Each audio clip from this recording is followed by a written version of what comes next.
Sveiki prisijungę į Vaisingumo šaknis podcastą, kuriame kalbame įvairiomis temomis susijusiomis su lytinė sveikata, vaisingumu ir nevaisingumu, bei bandome mažinti tabu ir stigmą susijusią su šiomis temomis. Aš esu Ieva Micikaitė, Vaisingumo šaknis platformos įkūrėja bei biomedicinos mokslų daktarė, šiuo metu dirbanti Harvarde.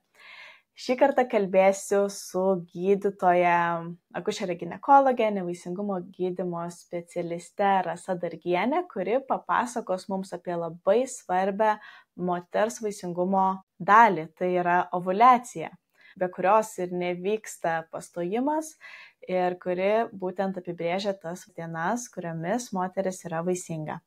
Apie visą tai daugiau sužinosime už poros akimirkų. O dabar, jeigu dar nepaspaudėte prenumeruoti šitą mūsų kanalą, prašau padarykite tai ir pasieksite visus būsimus epizodus, bei paspauskite patinka po šio įrašu, jeigu jis jums patiko.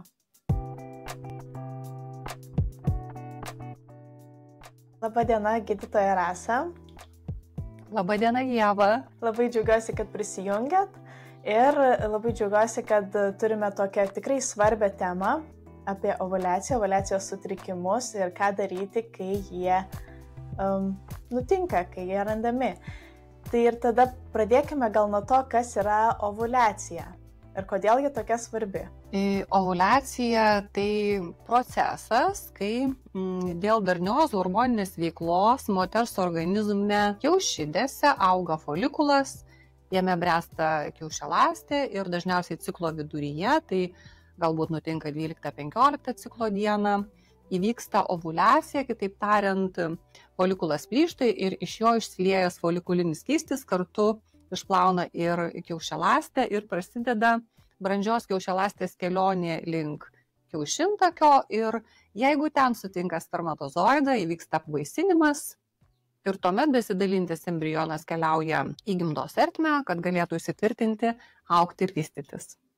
Ir tai nutinka keletą dienų moters menstruacinio ciklo eigoje ir be abejo ji labai svarbi, nes svarbi pastojimui.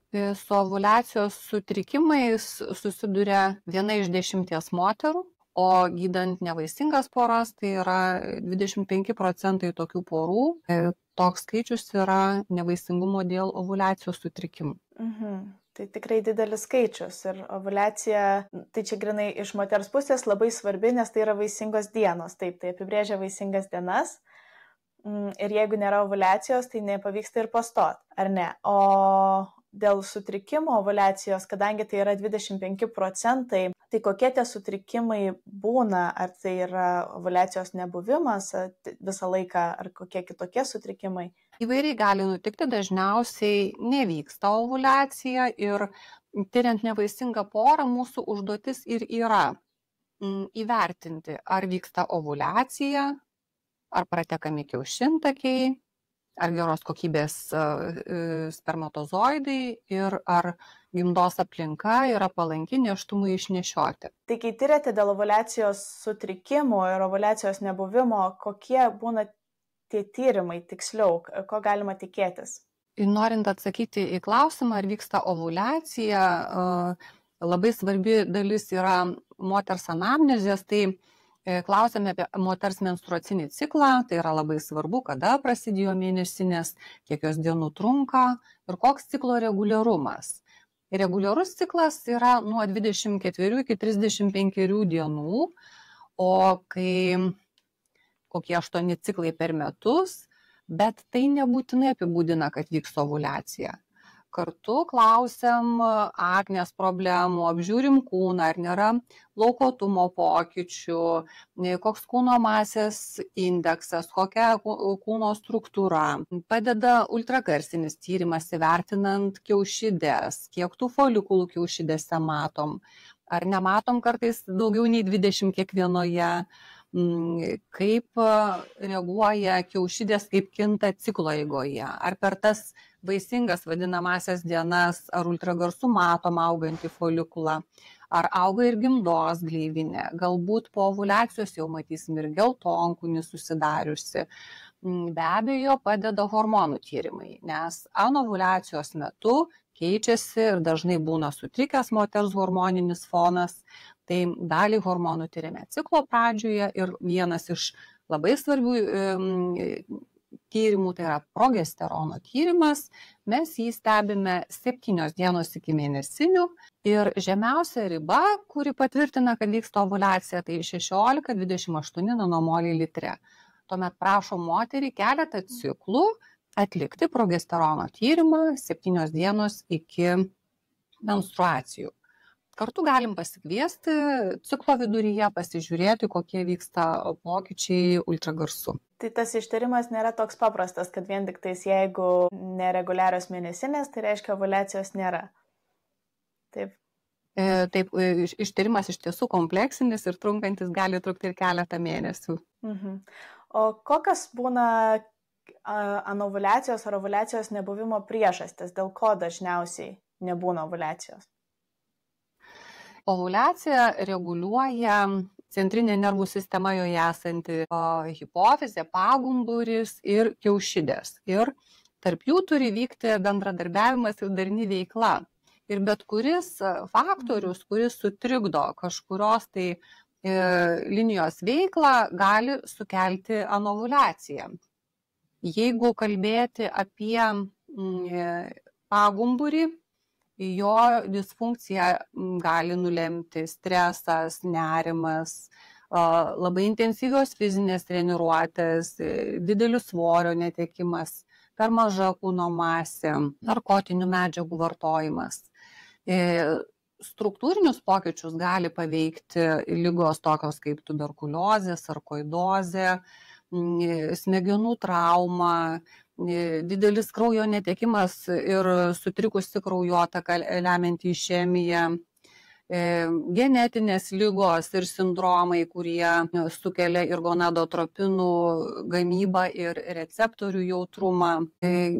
Kiaušidėse pokyčiai dažniausiai būna iatrogeniniai, tai reiškia dėl chirurginio kiaušidžių gydymo, dėl chemoterapijos, dėl spindulinio gydymo. Taip pat ir genetinės ligos, kaip Ternerio sindromas, gali būti priežastimi, priešlaikinis kiaušidžių funkcijos išsekimas, atsparios kiaušidės. Įtaką anovuliacijai gali lemti ir kitos endokrininės ligos, kaip skydliaukės funkcijos sutrikimai, hiperprolaktinemija, gali ir kitų visiškai organų ligos, tai inkstų ir kepenų ligos, autoimuninės ligos, celiakija. Tad anovuliacija gali lemti daug priežasčių. Yra skiriamos 3 grupės.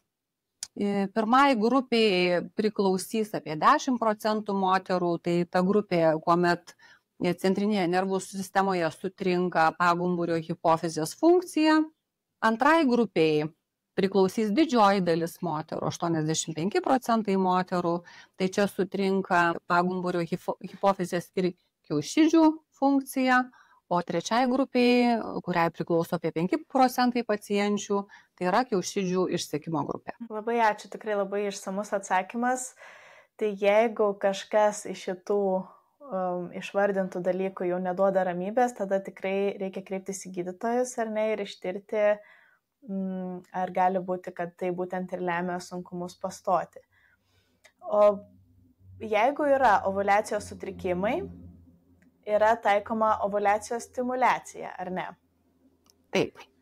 Tai kas yra ovuliacijos stimulacija? Ką tai reiškia, bei kokiais atvejais ji gali būti taikoma? Kai nustatome, kad tikrai priežastis nepastojimo yra anovuliacija ir pacientė atitinka tinkamą grupę pacienčių, skiriame ovuliacijos stimulaciją arba ovuliacijos indukciją, tai yra gydymas medikamentais, kai mes stengiamės panašiai atkartoti tą natūralų procesą vykstantį moters organizme. Norim sukelti 1 ar 2 folikulų augimą ir išsilaisvinimą subrendusių kiaušialąsčių, kad būtų galimybė pastoti ciklo viduryje. Dažniausiai skiriam mažas vaistų dozes, geriamus vaistus, kartais vaistų kombinacijas, tai yra toks lengvesnis, paprastesnis, trumpas, mažai rizikų saugus gydymo būdas. Ir ar visos pacientės yra tinkamos kandidatės ovuliacijos stimuliacijai? Pagal ką atrenkate? Dažniausiai tai tinka antros grupės pacientės, kurias jau buvau paminėjusi, kurios ir sudaro didžiąją dalį pacienčių su anovuliacija. Vėlgi turi būti pratekami kiaušintakiai, turi nebūti didelių spermos pakitimų, turi nebūti endometriozės, nes 3-4 stadijos endometriozė būtų prieš parodimas ovuliacijos indukcijai. Tuomet jau rodiklė kryptų į pirmo pasirinkimo gydymą, tai pagalbinį apvaisinimą. Ir galbūt taip.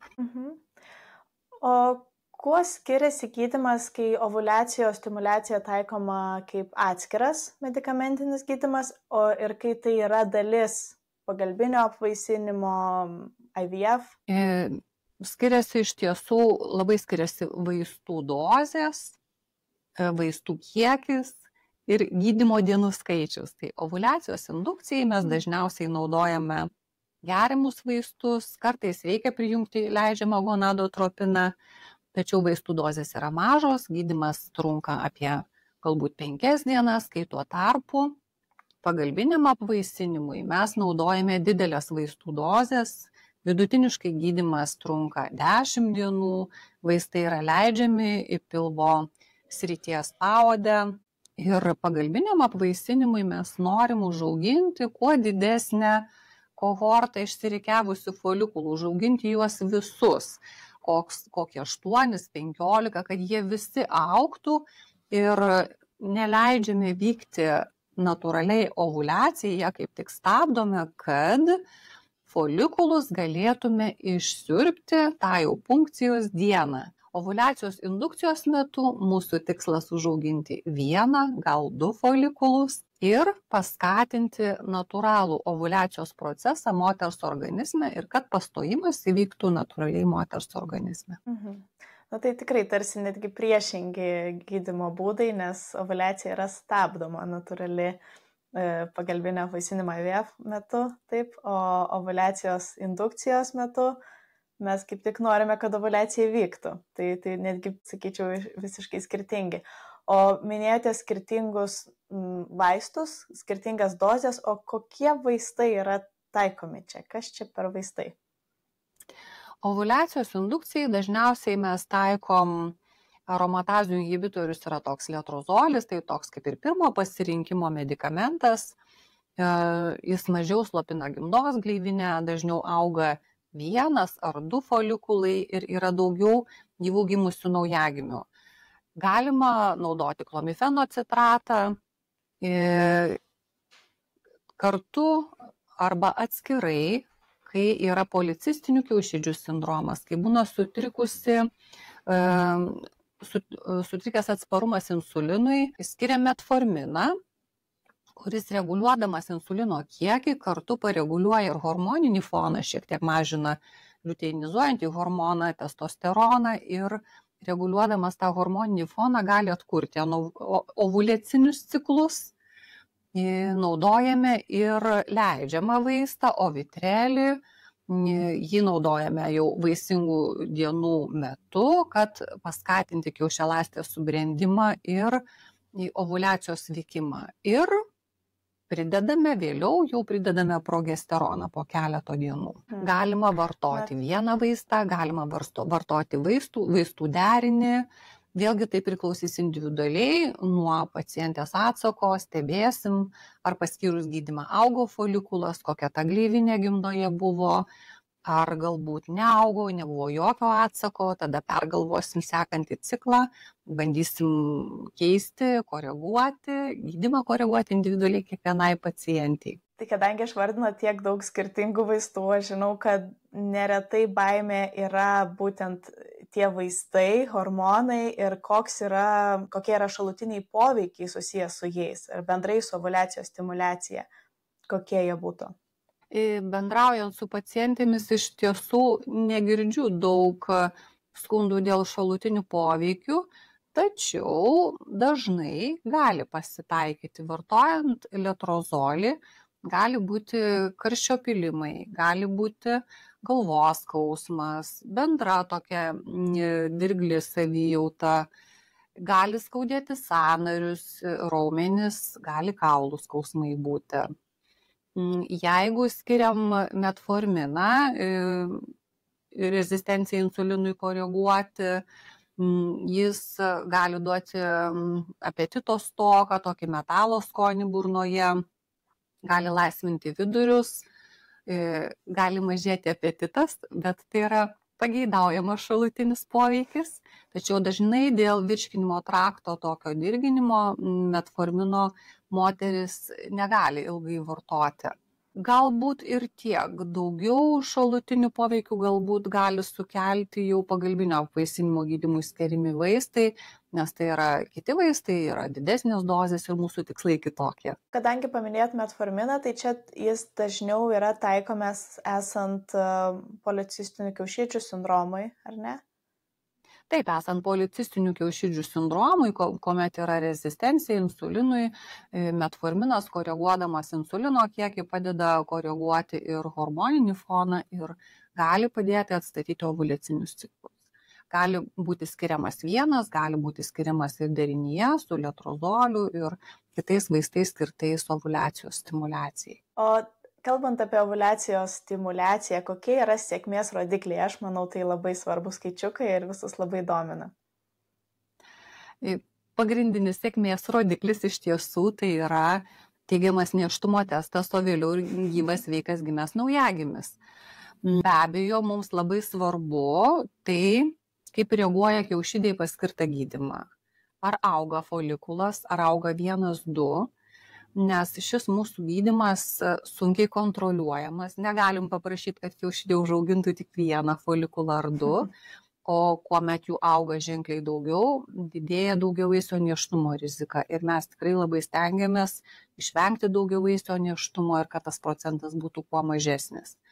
Kartu rodiklis ne tik folikulas, bet ir gimdos gleivinė. Ar jinai yra pakankamo storio, kad jinai būtų virš 7 mm, iki 14 mm, kad jį būtų pasiruošusi priimti apsivaisinusį embrioną, kad jis galėtų implantuotis. Ir tai iš tiesų, jeigu tik anovulacija yra nevaisingumo priežastis, tai šis gydymas yra labai efektyvus ir tas pastojimas neretai ateina labai greitai. Labai malonu tai girdėti visiems, kas ruošiasi, manau. O gal tada turit kažkokių įsimintinų atvejų, sėkmės istorijų iš savo praktikos, kuriomis galėtumėt pasidalinti? Kadangi anovulacija vėlgi tai yra dažna priežastis ir minėjau, kad tai galbūt ir 25% porų, kurių nevaisingumas siejasi su anovulacija, tai tikrai tų atvejų yra, pasitaiko dažnai. Paminėsiu keletą pacienčių. Tai pirmoji pacientė kreipėsi į mus su 3 metų nevaisingumu. Jai tuomet buvo 22 metai. Ir atvykusi išsakė tokią nuoskaudą, kad tuomet, kai jau praėjo metai po vaikiuko laukimo ir vis nėra to nėštumo, kreipėsi į ginekologus pagalbos ir tuomet išgirdo tokį sakinį, kad jauna labai esi, kokių čia dar nevaisingumų, dar čia laukti ir laukti. O pacientė sako, tai tikrai tokia nuoskauda, nes mes tikrai nuo 18 metų žinojom, kad tikrai labai norim ir daug tų vaikučių ir anksti. Ir mes tikrai labai laukiam ir jau tas kelias prailgo ir to vaikiuko norim. Pacientė skundėsi nereguliariais ciklais. Mėnesinės būdavo ir kas 3, ir kas 4 mėnesius. Viršsvoris. Tyriant hormonus randam padidintą testosterono kiekį, mažą jį sujungiančio baltymo kiekį. Ir tuomet išskaičiuojam laisvų androgenų indeksą, kuris pas ją taip pat viršijo normą. Vėlgi, kaip ir minėjau, tyrėm progesteroną, kad pasitikslinti, nors ir taip aišku, kad anovulaciniai ciklai jau vien pagal ciklo nereguliarumą, progesteronas žemas, vos siekia 2,7 ir be abejo, pirmo pasirinkimo gydymas buvo ovuliacijos indukcija.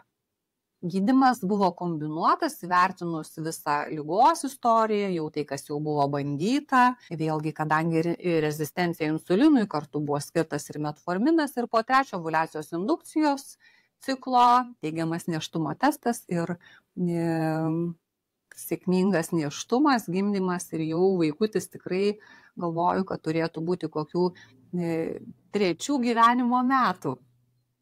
Viena labai įsimintina, kurią galima tikrai sakyti, pavyzdžiui, daugam atvyko apie 30 metų, 3 metų nevaisingumas, 2 laipsnio nutukimas, mėnesinės gali ir 6 mėnesius jų nebūti, hormoninis fonas taip pat rodo anovuliacinius ciklus, be abejo, cukraus apykaitos sutrikimus. Ir įvertinus viską buvo mintis, kad keliausim link pagalbinio apvaisinimo mėgintuvėlyje, tačiau pora buvo nesusituokusi ir teko lukterėti kokį pusmetį, kad įvyktų santuoka. Ir rekomendacija iš mano pusės buvo pasistengti normalizuoti kūno masės indeksą, nes tai labai pagerina pastojimų tikimybę ir pagalbinio apvaisinimo rezultato tikimybę. Rekomendavau keletą galbūt dietologų, jeigu pačiau sunku pačiam, kad padėtų toje kelionėje. Ir po pusmečio atsiveria kabineto duris, eina pacientė. Mes su slaugytoja susižvalgom ir galvojam, čia ar ta pati pacientė, žiūrim į žmogų ir į pavardę, moteris, kuri numetusi 40 kg. Iš 2 laipsnio nutukimo atkeliavusi tik į viršsvorį. Ir jis sako, daktare, teigiamas nėštumo testas, noriu, kad patvirtintumėte, ar yra nėštumas. Ji normalizavo kūno masę, jai grįžo ovuliaciniai ciklai, ir įvyko savaiminis pastojimas. Konstatavom taip, nėštumas vystosi gimdoje ir jis baigėsi sėkmingu gimdymu. Nuostabi istorija, iliustruojanti policistinių kiaušidžių sindromą ir normalizuotą kūno masės indeksą ir rezultatą, kuomet nebeprireikė ir pagalbinio apvaisinimo. Tai labai smagu iš tikrųjų girdėti, dėl to, kad daug kas galvoja, kad jeigu jau yra kažkokie tai sutrikimai, tai jau tikrai reikės gydymo, o labai gerai, kai galima tiesiog susitvarkyti visą savo hormoninų sistemą ir ovuliacija grįžta vien tik tais susitvarkius tam tikrus gyvenimo būdo pasirinkimus ir, pavyzdžiui, taip susitvarkius kūno masės indeksą. Tokias istorijas, manau, labai įkvėpia taip pat. Yra dar porą atvejų, galvoju ar minėti, bandysiu papasakoti tuomet. Dabar kartais būna ir liuteininės fazės nepakankamumas. Galbūt reikia tik tai šiek tiek modifikuoti ciklą, kad įvyktų pastojimas. Ir paskutinė pacientė irgi iš tiesų labai nuostabi istorija, tik tai, tai nutinka ne taip ir dažnai, bet nutinka, stebuklai nutinka. 37 metų pacientė, 8 metų nevaisingumas, operuotos miomos, pašalintas kiaušintakis dėl negimdinio nėštumo. Atliktas jau ir vienas pagalbinis apvaisinimas, dėja, bet nepastojo pacientė. Ir atvyko pas mus jau su nusiteikimu, kad nori ruoštis 2 pagalbinio apvaisinimo gydymo ciklui, atvyko apžiūrai, apsitarti, ką reikėtų. Jie atvyksta 12 ciklo dieną, ciklo vidurys, tyriant ultragarsus, sakau, puiku, įvykusi ovuliacija. Ir galbūt tiesiog ar vartojat kažkokius maisto papildus, ar vartojate vitaminus, vėlgi rekomenduoju folinę rūgštį, rekomenduoju inozitolį ir galbūt pridėkime progesterono šitame cikle ir atvykite po mėnesinių, aptarsime kitus tyrimus, kurių mums reikia prieš pagalbinį apvaisinimą. Už 3 savaičių atsiveria kabineto durys. Įeina pacientė visą švytinti ir sako, daktare, girdėjau, kad jūs kieta, bet kad šitaip, teigiamas nėštumo testas, aš negaliu patikėti, 8 metai, sako, aš taip jaudinuosi, kažkaip pažiūrėkim greitai, pasakykite, nuraminkite. Ir iš tiesų, nėštumas gimdoje vystosi, dabar jau nėštumas ritasi į antrą nėštumo trimestrą ir aišku laimingi visi ir mes laimingi, truputį prisidėję kažkiek pamodifikavę ciklą, galbūt tik tiek ir tai reikėjo progesterono, galbūt reikėjo inozitolio ir įvyko stebuklas. Šitokios istorijos tikrai skamba kaip stebuklas. Tuo labiau, kad jeigu buvo 8 metai ir nepavyko pastoti ir dabar taip atrodo netikėtai, tai labai, labai geras istorijos, įkvepiančios. Ačiū Jums už pasidalinimą.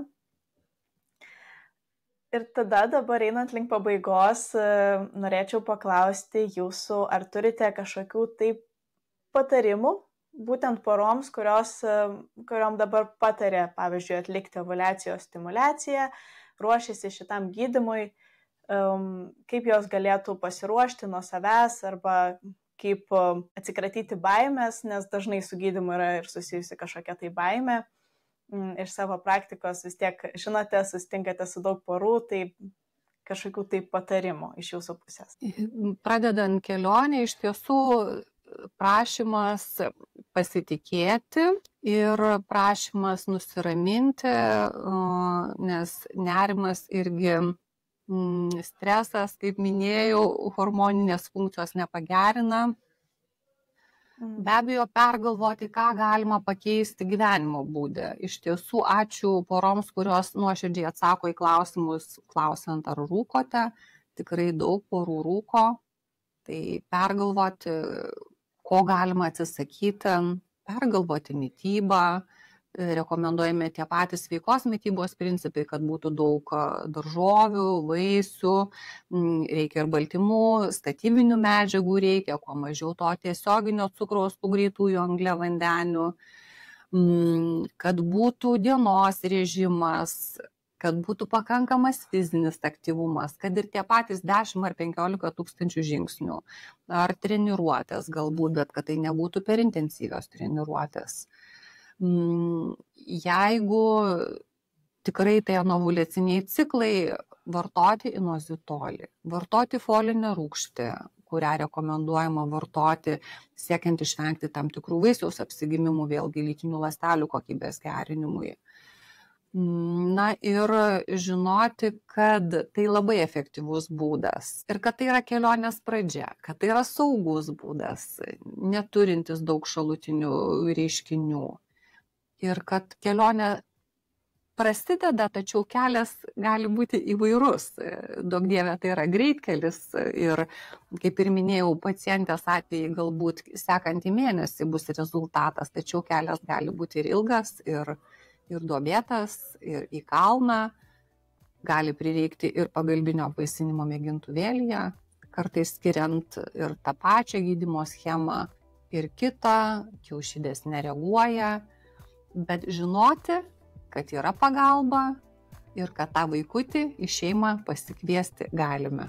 Tad tokio ramaus ir kantraus laukimo ir įsiklausimo. Labai ačiū, gydytoja Rasa. Tikrai, kiekviena kelionė yra skirtinga, žingsnelis po žingsnelio. Einame, darome, ką galim dabar. Pasitikėti svarbiausia specialistais, jie tikrai žino, ką daro. Ir jums padės kiekviename tame žingsnėje šioje kelionėje. Ačiū visiems, kad klausėte. Ačiū gydytoja, kad pasidalinote visomis savo žiniomis šią temą. Ne visomis, bent jau, bet tiek, kiek mums aktualu. Ir dabar manau, kad ne tik atsakėte į kai kuriuos klausimus susijusius su šita tema, kaip ovuliacijos stimuliacija, bet taip pat ir įkvėpėte pradėti šią kelionę bei nebijoti kreiptis į gydytojus. Tai ačiū labai. Ačiū Ieva, ačiū visiems klausiusiems. Iki kitų kartų.